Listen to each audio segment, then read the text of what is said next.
ममता बनर्जी ने 2 दिन पहले कहा था अब खेला हो बे, तो इसका मतलब क्या है? पूरा देश ये बात पूछ रहा है कि ये कौन सा खेल है कि जिसके अंदर चोटें भी चुनाव के टाइम पे लग रही हैं, हमले भी चुनाव के टाइम पे हो रहे हैं, जो बम चल रहे हैं और हमले जो हो रहे हैं, कई कई कार्यकर्ता भारतीय जनता पार्टी के मारे जा रहे हैं, वो सारे के सारे चुनावी दौर में हो रहे हैं। क्या चाहती हैं ममता बनर्जी और क्या चाहता है उनका दल, से साबित हो चुका है कि बंगाल की सिक्योरिटी कितनी लागर है, कितनी कमज़ोर है और देश के अंदर क्या माहौल पैदा करना चाहते हैं वो, और बंगाल के अंदर क्या हुकूमत चल रही है पूरे देश ने देख लिया है। ममता बनर्जी और उनकी टीम जिस तरीके से चुनाव लड़ रही है, ये एक तरीके से आतंकवादी अंदाज है। ममता बनर्जी और उनकी टीम जिस तरीके से चुनाव लड़ रही है, ये एक तरीके से आतंकवादी अंदाज है। नंदीग्राम की जनता बता देगी इस चुनाव के अंदर, और बंगाल की जनता बता देगी कि जो आतंक 35 साल वहाँ पर कम्युनिस्टों ने रखा है, और कम्युनिस्टों ने बंगाल को जो गंदा कर दिया था, ममता को ये समझ के लोग लाए थे कि ममता बनर्जी एक औरत हैं, लोगों के दर्द को समझेंगी। इन्होंने उससे भी बुरी हालत कर दी बंगाल की। आज बंगाल के हर घर के अंदर जो है वो बम की फैक्ट्रियाँ चल रही हैं, बमों से हमले हो रहे हैं, इंसान की जान की कोई कीमत नहीं है, सड़कों पर लोग मर दिए जा रहे हैं। उन्होंने कहा खेला हो बे, और खेला शुरू हो चुका है। वहाँ की जनता बता देगी खेला क्या होता है, खेल क्या होता है, धोखा क्या होता है और अन्याय क्या होता है। नरेंद्र भाई मोदी की सरकार के अंदर जो काम हुए सबके लिए हुए हैं, सबका साथ, सबका विकास, सबका विश्वास के साथ काम चल रहा है। बंगाल का मुसलमान भी इस बार भारतीय जनता पार्टी को वोट देगा, क्योंकि वो जानते हैं कि ममता जी ने उन्हें सिर्फ नारेबाजी करके इस्तेमाल किया है, उनके लिए काम नहीं किए हैं। सर, कल रात जो घटना हुई वेस्ट बंगाल के नंदीग्राम में, उन सारी चीज़ों को लेकर अब भाजपा ने कहा है, चुनाव आयोग से मांग की है उन्होंने कि कल जो भी चीज़ें हुई, जो प्रचार हुआ, उसकी वीडियो आए, क्योंकि जो भी एलिगेशन लगाए जा रहे हैं ममता बनर्जी की तरफ से कि मुझे गुंडों ने पीटा, ये सब, कि ये दूध का दूध और पानी का पानी हो जाए। देखिए, ममता बनर्जी एक सीनियर लीडर हैं, उनकी चोट लगी, इसका अफसोस है पूरे भारत के सभी लोगों को। मगर ये चुनाव के वक्त पे चोट लगना और ये कहने के बाद ममता बनर्जी ने 2 दिन पहले कहा था अब खेला हो बे, तो इसका मतलब क्या है? पूरा देश ये बात पूछ रहा है कि ये कौन सा खेल है कि जिसके अंदर चोटें भी चुनाव के टाइम पे लग रही हैं, हमले भी चुनाव के टाइम पे हो रहे हैं, जो बम चल रहे हैं और हमले जो हो रहे हैं, कई कई कार्यकर्ता भारतीय जनता पार्टी के मारे जा रहे हैं, वो सारे के सारे चुनावी दौर में हो रहे हैं।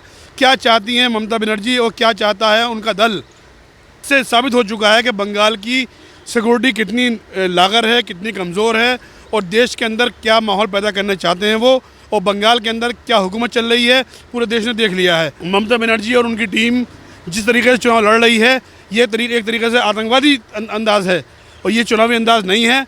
हमारी उनसे अपील है, गुजारिश है कि वो इस तरीके को छोड़कर जो शरीफों का स्टाइल होता है उससे चुनाव लड़ें, ताकि देश को ये अच्छा मैसेज जाए कि चुनाव हो रहा है, ये खेल नहीं हो रहा है। जैसे कि अभी आपने कहा कि ममता बनर्जी ने कहा था कि खेला हो बे, और जिस तरीके से उनकी चोट लगी है, वो ये कह रही हैं कि 4-5 गुंडों ने आकर मुझे पीट दिया, मुझे मार दिया। अब उनका जो प्रशासन है, जो सिक्योरिटी है, वो इतनी ज़्यादा कमज़ोर हो गई कि कोई उन्हें मार के चला के गिरफ्तारी नहीं हुई उनकी। भारतीय जनता पार्टी ने इलेक्शन कमीशन से कहा है, इलेक्शन कमीशन पर जा रहे हैं और वहाँ से वीडियो वगैरह और तमाम चीज़ें मांगी जा रही हैं, क्योंकि इल्ज़ाम लगाया जाए भारतीय जनता पार्टी के कार्यकर्ताओं के ऊपर। उनकी सिक्योरिटी है, बड़ी सिक्योरिटी है, उनकी एनएसजी की सिक्योरिटी होती है, मुख्यमंत्री की। उस सिक्योरिटी के अंदर कई लोगों का आना और इस तरीके की हरकत करना, ये हमें तो लगता है कि ये सोची समझी साजिश है। इसके पीछे कुछ ताकतें काम कर रही हैं जो बंगाल के चुनाव को एक अच्छा चुनाव नहीं होने चाहती, शांतिपूर्व चुनाव नहीं होने देना चाहती हैं। वो चाहती हैं कि चुनाव जो हिंसक हो और बंगाल के अंदर मारकाट मचे।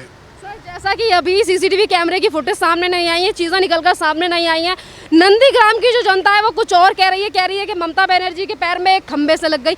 उसके बावजूद भी कांग्रेस भी यही कह रही है कि किसी ने हमला किया है इनके ऊपर। देखिए, नंदीग्राम की जनता बता देगी इस चुनाव के अंदर, और बंगाल की जनता बता देगी कि जो आतंक 35 साल वहाँ पर कम्युनिस्टों ने रखा है, और कम्युनिस्टों ने बंगाल को जो गंदा कर दिया था, ममता को ये समझ के लोग लाए थे कि ममता बनर्जी एक औरत हैं, लोगों के दर्द को समझेंगी। इन्होंने उससे भी बुरी हालत कर दी बंगाल की। आज बंगाल के हर घर के अंदर जो है वो बम की फैक्ट्रियाँ चल रही हैं, बमों से हमले हो रहे हैं, इंसान की जान की कोई कीमत नहीं है, सड़कों पर लोग मर दिए जा रहे हैं। भारतीय जनता पार्टी के कई कार्यकर्ता शहीद हो गए, और हम दोबारा अपील करेंगे ममता बनर्जी से कि सत्ता के लिए इस किस्म के हालात पैदा न करें।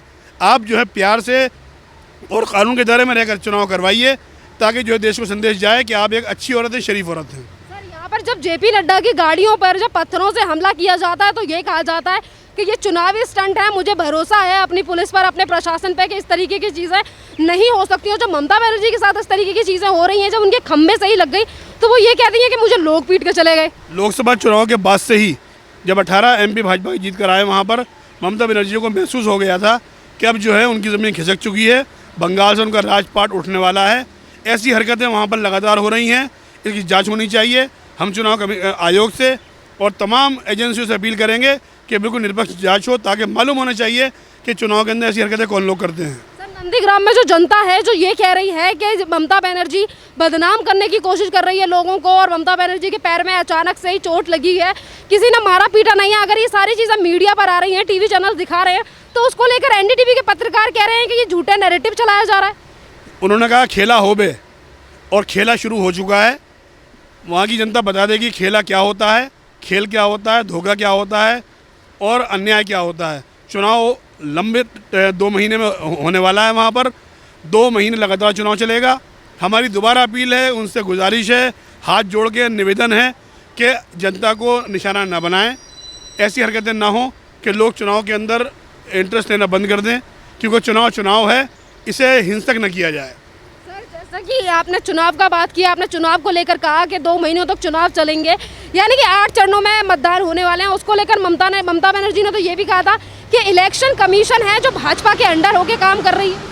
हर चुनाव के अंदर जितने विपक्षी दल हैं, चाहे लालू हो, कालू हो, मुलायम हो, माया हो, ममता हो, राहुल जी हो, फला जी हो, जितने भी जी हैं, चाहे वो साउथ के जी हों या नॉर्थ के जी हों, ये सारे के सारे इलेक्शन कमीशन को, वोटिंग मशीनों को, EVM को इल्ज़ाम देते रहते हैं और उसके बाद जब हार जाते हैं तो कहते हैं EVM ख़राब है, इलेक्शन कमीशन गलत है।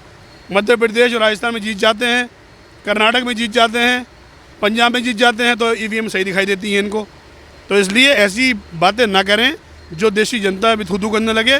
कांग्रेस और उसकी B टीमें और तमाम उसके सहयोगी विधानसभा, लोकसभा, पंचायत से बाहर हो चुके हैं। देश की जनता जान चुकी है कि इनका कोई वर्चस्व नहीं रहा। अब इन्हें घर में बैठकर आत्ममंथन करना चाहिए कि जनता ने इन्हें सज़ा क्यों दी है। सर, ममता बनर्जी की तरफ से ये भी कहना है, जिस तरीके से वो आरोप लगा रही हैं नंदीग्राम में कि उनके ऊपर हमला किया गया, और नंदीग्राम की जो जनता है वो गुस्सा दिखा रही है, कह रही है कि ये झूठ फैलाया जा रहा है। क्या ये सारी चीज़ें मदद कर पाएंगी? क्या जो जिस तरीके से सिंपैथी गेन करने की कोशिश की जा रही है, क्या सिंपैथी गेन कर पाएंगी ममता बनर्जी चुनावों के लिए? बंगाल का जो वोटर है और बंगाल की जो आवाम है बहुत ज़्यादा ज़हीन है, बहुत ज़्यादा चतुर है। वो जानती है क्या क्या हो रहा है, या क्यों हो रहा है।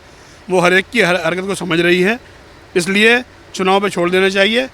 चुनाव के नतीजे आएंगे, सब चीज़ साबित हो जाएगी। सर, कुछ लोगों का ये भी कहना है कि अगर बंगाल में ममता बनर्जी इस तरीके के एलिगेशन लगा रही हैं और कह रही हैं कि उनके ऊपर कुछ लोगों ने हमला किया, तो वहाँ पर अगर मुख्यमंत्री खुद ही सुरक्षित नहीं है तो फिर महिलाएं कैसे सुरक्षित रहती हैं, जिनको लेकर अभी ममता बनर्जी ये कह रही थी कि नहीं, हमारे यहाँ तो ममता औरतें बहुत ज़्यादा सुरक्षित हैं। हम तो कई सालों से ये बात बार बार कह रहे हैं कि बंगाल के अंदर कानून व्यवस्था नहीं है, जंगल राज है और एक तरफा मामला चल रहा है, और अभी विपक्ष की टीमों को, विपक्षी लोगों को सताया जा रहा है, उन पर हमले करवाए जा रहे हैं। पुलिस प्रशासन जो है वो मुख्यमंत्री की B टीम बना हुआ है, नाइंसाफ़ियाँ हो रही हैं। इसीलिए जनता ने 18 सीटें भारतीय जनता पार्टी को लोकसभा में दी और विधानसभा के अंदर पूर्ण बहुमत की सरकार बनेगी। हमारे केंद्रीय नेतृत्व का फैसला ये है और उन्होंने देख लिया है कि हमें जो है किसी भी हिंसा का जवाब नहीं देना है, हमें अहिंसक होकर शांति के साथ में चुनाव लड़ना है, क्योंकि वो चाहते हैं कि चुनाव में हिंसा हो और बदनाम हो जाए भारतीय जनता पार्टी। जैसे कि ममता बनर्जी हॉस्पिटल में एडमिट है, उसके बावजूद भी कुछ नेता जो आज हैं जो टीएमसी को छोड़कर फिर से भाजपा में शामिल हो गए, ऐसा क्यों हो रहा है कि बहुत सारे नेता बीजेपी का रुख पकड़ रहे हैं?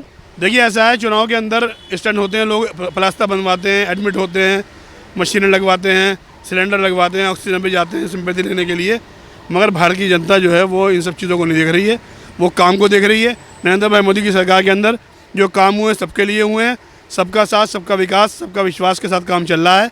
बंगाल का मुसलमान भी इस बार भारतीय जनता पार्टी को वोट देगा, क्योंकि वो जानते हैं कि ममता जी ने उन्हें सिर्फ नारेबाजी करके इस्तेमाल किया है, उनके लिए काम नहीं किए हैं। केंद्र सरकार की जो स्कीमें हैं वो तक रोकी हैं उन्होंने, वो तक वहाँ नहीं जाने दी। इसलिए बंगाल की जो जनता है भारतीय जनता पार्टी के साथ खड़ी होगी और भाजपा को पूर्ण बहुमत की सरकार मिलेगी। आपने कहा कि जो मुस्लिम वोट है वो इस बार बीजेपी के पाले में जा सकता है, तो शायद इसीलिए तो नहीं कह रही ममता बनर्जी अभी दुर्गा का पाठ पढ़ रही थी और कह रही थी कि मैं हिंदू हूँ और मुझसे हिंदू वाली राजनीति मत करिए। देखिए, चुनाव के टाइम पे ममता जी दुर्गा मंदिर में भी जा रही हैं और पार्टी पढ़ रही हैं, मस्जिद में भी जा रही हैं, सारे काम कर रही हैं। उससे पहले तो 5 साल वो नहीं जाती हैं कहीं भी। ये चुनावी तौर पे ये लोग मज़हब को इस्तेमाल करते हैं। मज़हब का इस्तेमाल चुनाव के लिए नहीं होना चाहिए। धर्म धर्म है, राजनीति राजनीति है। राजनीति को धार्मिक बनाकर गंदा करते हैं ये लोग, उसकी आड़ में देश के मुसलमानों को बहकाते हैं। मेरी अपील है, गुजारिश है बंगाल के मुसलमानों से कि ममता जी और उनके लोगों के बहकाए में ना आए। नरेंद्र भाई मोदी का साफ संदेश है, सबका साथ, सबका विकास, सबका विश्वास। सर, काफ़ी सारे लोगों की तरफ से ये भी सवाल उठ रहा है कि अधीर रंजन चौधरी ने जो ममता बनर्जी के लिए बात कही है, उन्होंने कहा है कि ममता बनर्जी ड्रामा कर रही हैं, सिंपैथी गेन करने के लिए ये सारी चीज़ें की जा रही हैं। तो लोगों की तरफ से ये कहा जा रहा है कि आने वाले टाइम में कांग्रेस में से अधीर रंजन चौधरी को निकाल दिया जाएगा, क्योंकि वो तो ममता बनर्जी की बुराई कर रहे हैं भाई। अब देखिए, अधीर रंजन चौधरी, ममता, ये सब एक ही थाली के चट्टे बट्टे हैं। हमारा मुकाबला इन सब से है। ये वो चोर हैं, पुराने चोर, कल तक गले में हाथ डाल के घूम रहे थे, आज गिरबान पकड़ रहे हैं एक दूसरे का, कल फिर एक हो जाएंगे। हमें इनके बयानों से डरना नहीं चाहिए, ना घबराना चाहिए। ये सब एक होने वाले हैं, एक होके भी हारेंगे। जितने गठबंधन कर ले, ये हार इन्हीं की होनी है, देश इनको हराएगा। सर, नंदीग्राम में ममता बनर्जी कह रही हैं कि इस बार मैं जीतूंगी। उन्होंने भवानीपुर को छोड़ के अब फैसला किया है नंदीग्राम से चुनाव लड़ने का, और एक तरफ शुभेंदु अधिकारी कह रहे हैं कि मैं 50,000 से ममता बनर्जी को हराऊंगा।